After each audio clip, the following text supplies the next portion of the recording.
Hi, everyone. I'm Congresswoman Linda Sanchez. I hope you've all been staying safe and well. I want to thank you for tuning into my latest Facebook Live that is focused on resources available to you and your family during the pandemic. Today, we're going to be focusing on your rights and protections when it comes to your housing. No one should lose their home due to a missed or reduced paycheck during this difficult COVID time. And I'm really grateful to be joined by some special guests that are going to help share information on housing rights and resources that are available to you. But before I introduce my guests, I want to first provide you with just a brief update on my work in Washington, D.C. It's been months since I joined with my colleagues to pass the American Rescue Plan through the House, and it was signed into law by President Biden. The American Rescue Plan immediately helped workers by providing additional direct payments to families, and it also extended unemployment benefits. It increased access to emergency food, and it provided critical financial support for our communities. The American Rescue Plan took several important steps to help renters and homeowners as well. For example, the law provides $31.5 billion to help families and individuals pay their mortgage, rent, and utility bills. It also provides $5 billion for emergency housing vouchers for people who are either experiencing homelessness or at risk of falling into homelessness. While the American Rescue Plan did not expand the federal eviction moratorium, Governor Gavin Newsom here in the state of California signed legislation in January to extend California's eviction moratorium through June 30th of 2021. There are several emergency housing protections that are available to you right now, as well at this, not just the state, but the local level. But navigating some of these different laws can be a little bit confusing, and that's why today we're going to focus on a few questions that my office has received from our constituents. To help me answer these questions, I'm thrilled to welcome Chancela Al-Mansour. She's the Executive Director of the Housing Rights Center. Chancela, would you like to introduce yourself and say a few words about the Housing Rights Center's work? Yes, and first of all, I would like to thank you so much, Congresswoman Sanchez, for your many years and dedication to housing rights. You've invited representatives from fair housing organizations and tenants' rights organizations to share some information to your constituents for at least a couple of years now that I've been involved in working with your office and with your district. And I really want to thank you for sharing a spotlight on obviously a really urgent need, and that's keeping people housed. Yes. And for both landlords and tenants. Obviously, a lot of landlords are facing hard times right now because they're not getting the rents, possibly to pay their mortgages, and tenants as well don't have the income to help them pay for their rent. And so if nothing else, at the Housing Rights Center, we really like to stress that there needs to be a partnership between landlords and tenants more than ever of working together and so forth. And thankfully with the federal government, with other programs, which I'm not going to go into today, but we can provide you, your office, maybe on your website, with some of the federal programs of assistance for mortgage assistance and that type of thing as well, that I'm not going to go into. But there are some federal programs for mortgage relief, and especially if you have a rental property where you have a HUD secured mortgage, or you have a loan that was secured through a federal housing program.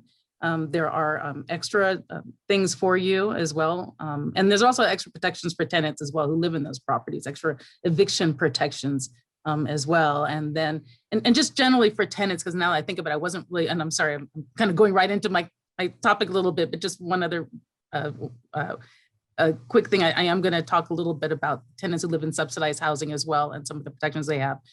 But thank you for introducing the Housing Rights Center. We've been in existence since 1968 in Southern California. We were originally known as the Fair Housing Congress of Southern California.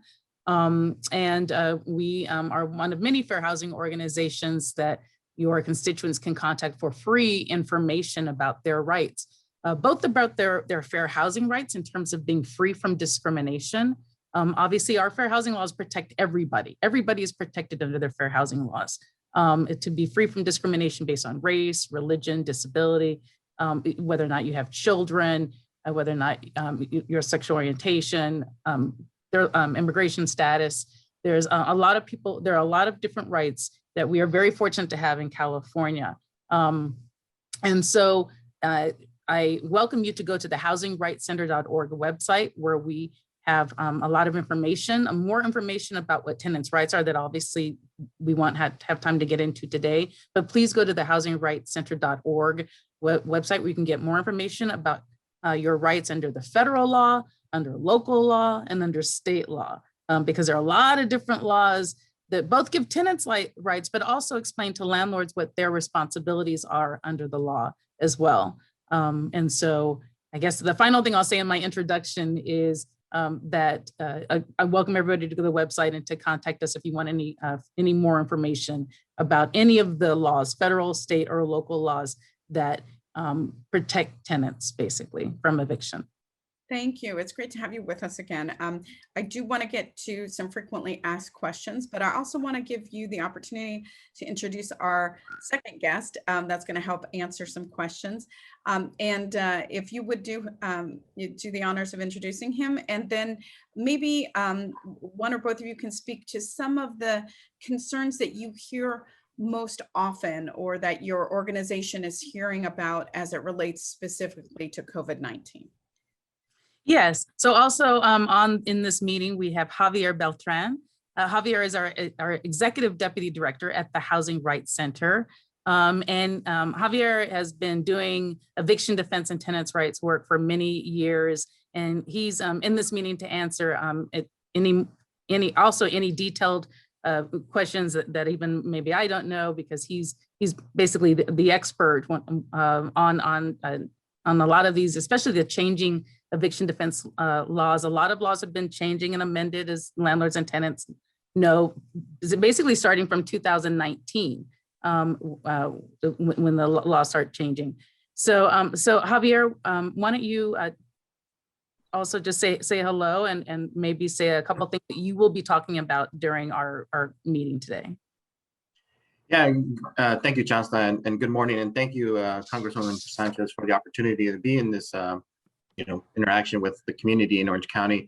And little known fact, I did get started my legal career in Orange County, working in a law firm in Santa Ana, so a little familiar with the area.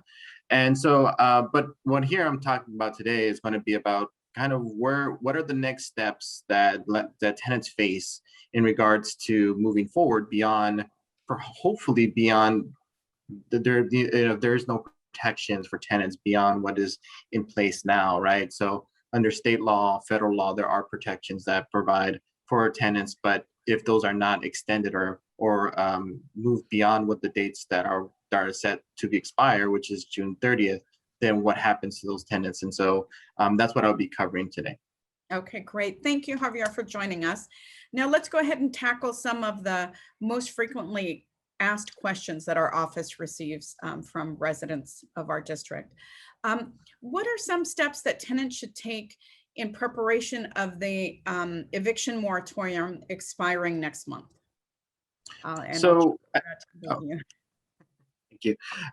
So there's a couple of things I think they could do. One, I think they could, if they are behind in their rent, right? And I think if they still owe rent at this point, then they should definitely check out the rental assistance programs that are available in their area. So in Orange County, you have two cities that are specifically using the federal and state money for their cities and have a specific application period. So Irvine and Anaheim. So folks of those who reside in those cities had a window, which is not, unfortunately, it is not closed. And so they're not going to be able to apply for that. However, other of the remaining cities within Orange County can apply through the state program, which is at housing.ca.gov, and could start the application process if they're behind in rent at that point. Santa Ana is an interesting one because they have both. They have the state federal funding, and they also have their own funding under their CARES and SAVES programs that provides for financial assistance, but then also homeless prevention assistance as well. So those are two that are and on the state and on the city websites, that provides, and it's still open at this point. So it provides information on how to apply, and you apply online or you can apply on phone with a phone call. And so those are kind of what, if you are behind in rent now, that's something that I think you should right away start applying, because end of June is coming up. It's at the end of the month, so it's going to creep up fast, and time is moving at this point. So, and it's going to take a while for these applications to get approved, because they have to involve the landlord, and the landlord has to also approve of that in order to and get their documentation ready as well. So there is a process to this. So the sooner the better, and I would say get on it right away. The other thing that I think that if I can just interject really quick there. So just really quick, the landlord doesn't have to accept the rental assistance. It is possible for a tenant to get rental assistance without the landlord approval, but I just wanted to kind of just really quickly for your people who are watching who live in LA County.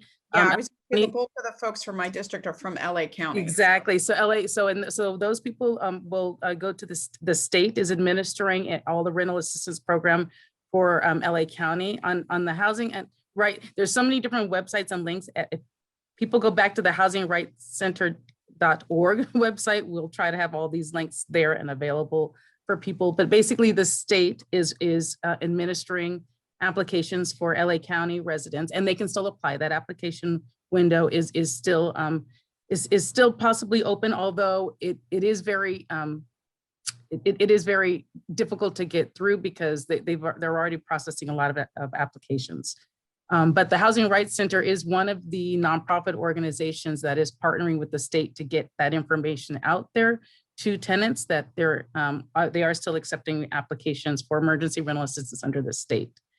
For people who live in LA City, their application window is closed. They are no longer accepting applications. And then, like Javier said, there are a couple cities in Orange County, Santa Ana in particular, go to their website. Okay, yeah, just so we're clear, the 38th district is cities in LA County, they're not the city of LA itself. And I only have one city that is in Orange County. So the bulk of, if I'm understanding both of you correctly, if people need financial assistance for inability to pay rent on your utilities, the window is still open to apply for that assistance at the state level. And there is a state website that they can go to and apply for that assistance. Is that correct? Yes. Okay. Yes. Perfect. Now, we've talked a little bit about rental assistance for those who are renters and are having trouble paying their rent. But what does the eviction moratorium coming to an end mean for the landlords of those tenants? Can somebody speak to that? Yeah, so I think for the landlords, it means that, so it kind of goes, the law reverts back to what it was prior to the pandemic and prior to the laws that are protecting the tenants at this point. So, which means basically, I mean, if somebody falls behind in rent, right? So they don't have, like, currently right now you have a 15-day, they have to provide a 15-day notice if a person is behind in rent, and they're asking for rent that's covered within the last year, then yes, then they have to provide a 15-day notice.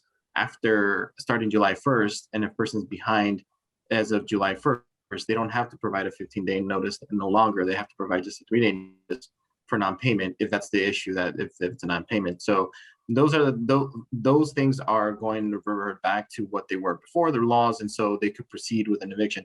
They could still proceed with eviction now, even if it's for something for, like, say, example, a nuisance or something that they're not complying with the rental agreement. But it's the only issue with that is that the non-payment is really going to revert back to what it was before. Now, there are state protections for tenants under the Tenant Protection Act under 2020. And a lot of people forget about this because it was kind of like that was instituted in early 2020, and then the pandemic hit, and then these moratoriums kind of came into place. But for some residents throughout the state, if they do qualify under the Tenant Protection Act, they do have protections for rent increases and and they need a reason to be evicted. So those are things that we have all that information on our website at housingrightscenter.org. And so I think people have questions about that and want to know whether where they live fits under the Tenant Protection Act, and they could reach us. Okay, so for the landlords, essentially, starting July 1st, the laws will revert to the housing laws will revert back to what they were prior to the pandemic, with the exception of some new changes that were made at the beginning of 2020 before the pandemic. So I hear a lot from, landlords and tenants, they're, both may be struggling. Landlords can't, pay their mortgage because tenants are having trouble paying rent. But, it doesn't necessarily have to pit renter against landlord. There are ways in which the two can work together to try to figure out a solution. So I'm curious to know, like, what advice would you give to a tenant who is hoping to have a conversation with their landlord about their difficulty in paying rent? How can both approach the conversation to try to, not necessarily make it confrontational or a conflict, but a way in which both can have a productive conversation to maybe work together to find a solution? Mm-hmm. Well, and thank you. I appreciate that question. And that question applies to so many situations, especially we found in the last year and a half when landlords, tenants, managers, and their children were all at home. So especially in apartments, you had a lot of people who are sharing wall space and maybe even internet service, laundry facilities where they're trying to socially distance. And so there were a lot of both complaints and questions that were posed to the Housing Rights Center from landlords and managers and tenants about how do we all kind of get along and exist, especially when we're supposed to socially distance and not have too many people in common areas and that type of things. And so for the last year and a half, basically, we've been saying that maybe look at this as an opportunity to get to know your neighbors a little bit more, so to communicate them about what they need, if they needed, anything.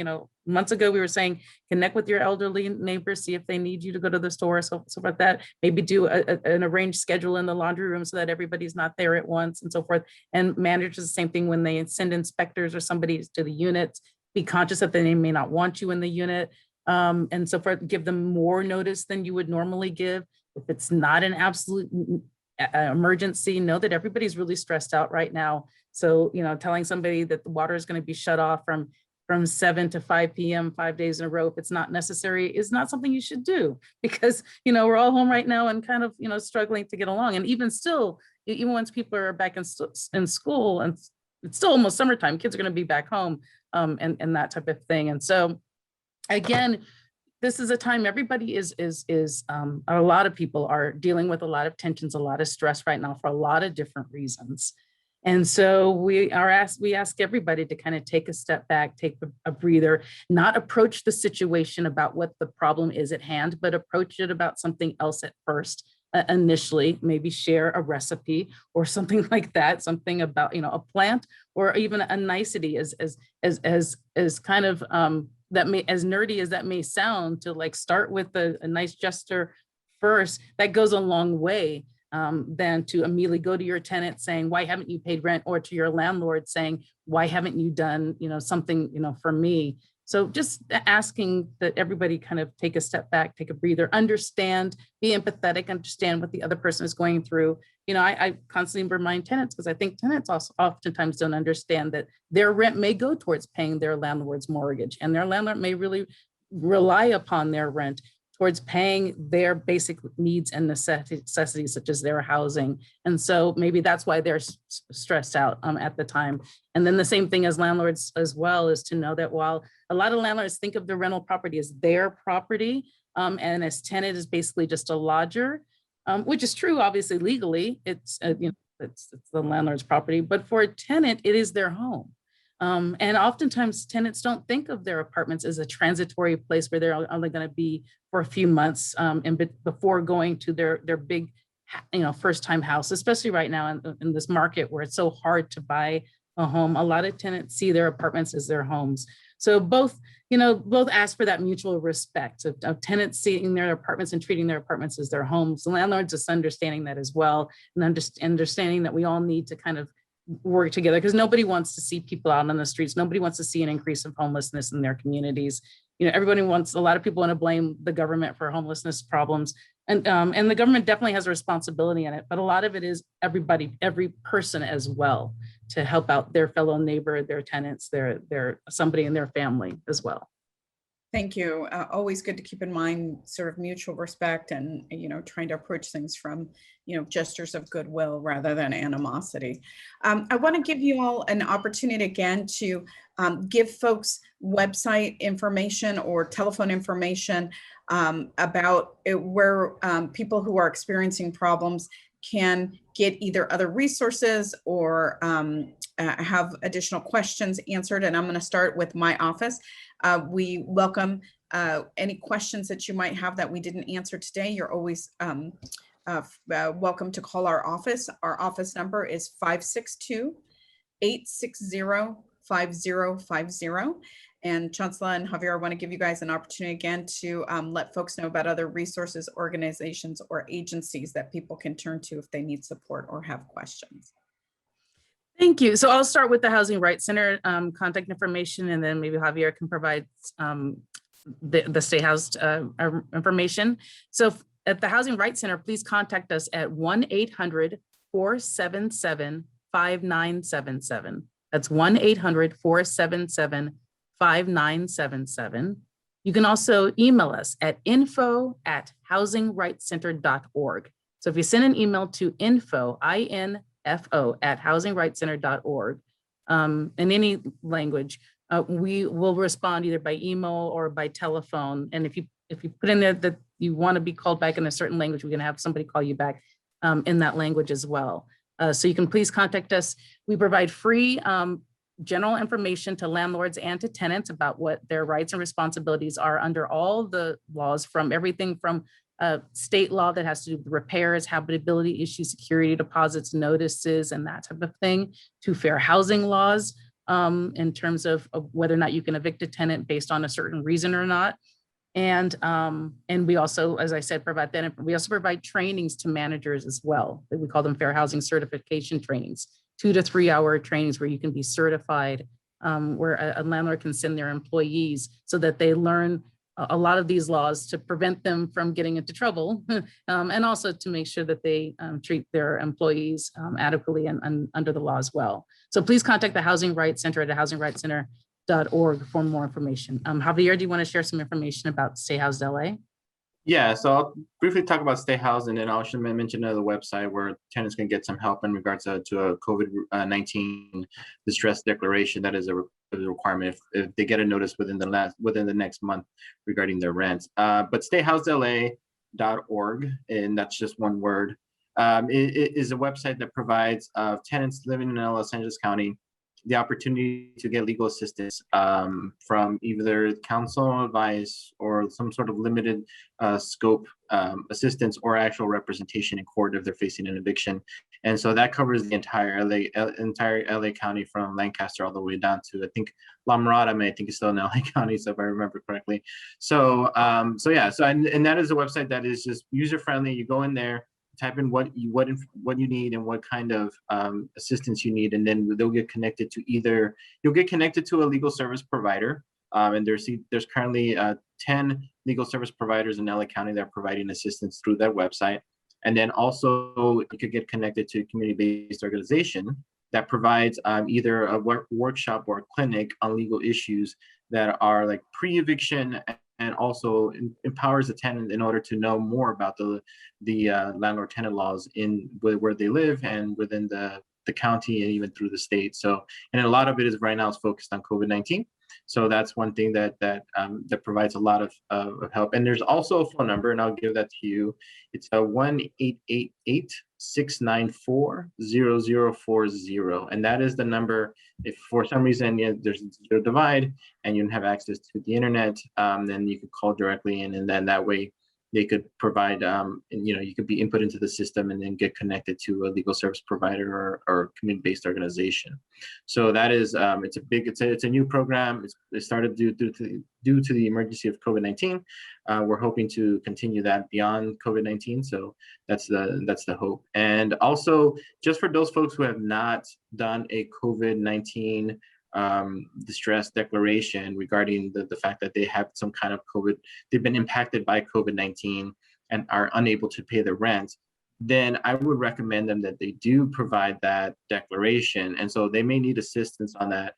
And the website I recommend them to go to is called norent.org. And that will provide them a user-friendly way of producing their own declaration in various languages, English, Spanish, and also various Asian and languages as well. And so that will provide assistance for tenants who need that declaration and for some reason or another have not either yet provided that, or the tenant or the landlord has not provided a notice for that they owe rent. And so I would say affirmatively they should do that even if the landlord has not provided that particular notice. So And again, that's norent.org. norent.org.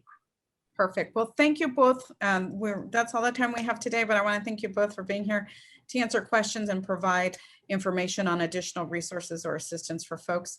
To everybody out there, again, please be safe, stay healthy, and contact any of the numbers or websites that we've provided if you need assistance with getting your questions about rent or if you need rental assistance. Thank you so much, everybody. Please take care and we'll see you next time. Bye-bye. Thank you so much.